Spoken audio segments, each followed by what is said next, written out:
नमस्कार दोस्तों, स्वागत है आपका हमारे न्यूज यूट्यूब चैनल में। दोस्तों आज की इस वीडियो में हमारे लाखों कर्मचारी और पेंशन भोगियों के लिए सुप्रीम कोर्ट का एक बहुत ही महत्वपूर्ण आदेश आया है। जी हाँ दोस्तों, आज हम आपको इस वीडियो के माध्यम से डिटेल से बताएंगे। जुड़े रहिए दोस्तों हमारे साथ इस वीडियो के लास्ट तक। अगर आपने हमारे चैनल पर फर्स्ट टाइम विजिट किया तो चैनल को सब्सक्राइब करना न भूलें, साथ ही साथ बेल आइकन को भी जरूर दबाएं। जो भी गवर्नमेंट एम्प्लॉयज और पेंशनर से संबंधित न्यूज आती है उसका नोटिफिकेशन आपके पास तुरंत पहुँच के। तो आइए दोस्तों, बिना किसी देरी के हम वीडियो को स्टार्ट करते हैं। निजी क्षेत्र के कर्मचारी को सुप्रीम कोर्ट में जल्द राहत मिल सकती है। दरअसल सुप्रीम कोर्ट के फैसले से कर्मचारी भविष्य निधि में योगदान करने वाले लाखों कर्मचारी की पेंशन एक झटके में 300% तक बढ़ सकती है। कर्मचारी भविष्य निधि संगठन में कर्मचारी की पेंशन के लिए अधिकतम वेतन 15,000 रुपये तय किया गया है। मतलब उनकी सैलरी भत्ते में 15,000 रुपये तक की बढ़ोतरी से ज्यादा हो, लेकिन उनकी पेंशन की गणना अधिकतम 15,000 रुपये सैलरी पर ही की जाएगी। जी हाँ दोस्तों, इसमें बताया जा रहा है कि जो हमारे कर्मचारी पेंशन भोगी हैं, एक फैसला और कई गुना पेंशन बढ़ सकती है।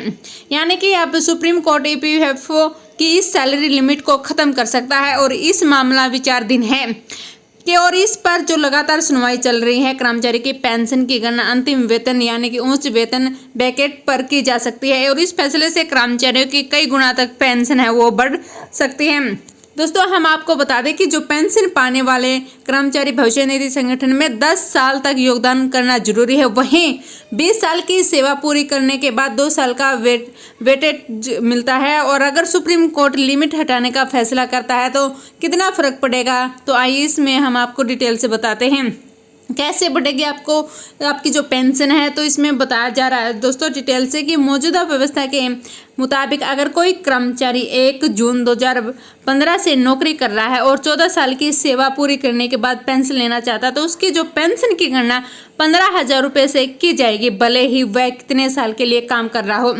20,000 रुपये बेसिक सैलरी ब्रैकेट में हो और 30,000 रुपये पुराने फार्मूले के मुताबिक कर्मचारी को 14 साल पुराने होने पर 2 जून 2030 से करीब 3,000 रुपये पेंशन मिलेगी। पेंशन की गणना का जो सूत्र इसमें दिया गया है दोस्तों, जो सेवा इतिहास मल्टीप्लाई 15,000 डिवाइड 70 है दोस्तों। लेकिन अगर सुप्रीम कोर्ट कर्मचारी के पक्ष में फैसला सुनाता तो उस कर्मचारी की जो पेंशन है वो बढ़ जाएगी। दोस्तों इसमें एग्जाम्पल दिया गया है, एग्जाम्पल के थ्रू भी हम आपको समझाते हैं कैसे इसमें आपकी जो पेंशन बढ़ोतरी होगी। मौजूदा व्यवस्था में ये अधिकतम पेंशन है, लेकिन पेंशन की सीमा हटाने के बाद पेंशन का जो अंतिम वेतन के हिसाब से जोड़ने पर 25,000 रुपये पेंशन मिलेगी। मतलब है दोस्तों इसमें कि 33 साल प्लस 2 इसको इसमें जो सूत्र के अकॉर्डिंग किया जाता है तो 25,000 रुपये आता है। ईपीएफओ के नियम के मुताबिक अगर कोई कर्मचारी लगातार 20 साल या उससे ज़्यादा का समय तक ईपीएफओ में योगदान करता है तो उसकी 2 साल और जोड़ दिए जाते हैं। जी हाँ दोस्तों, इसमें बताया जा रहा है कि जो 2 साल जोड़ने के बाद 33 साल तक की सेवा पूरी हुई है, लेकिन 35 साल के लिए पेंशन की गणना की गई है। ऐसे में उस कर्मचारी की सैलरी में 333% का इजाफा होगा। तो दोस्तों इसमें पूरा मामला क्या है वो भी हम आपको बताते हैं।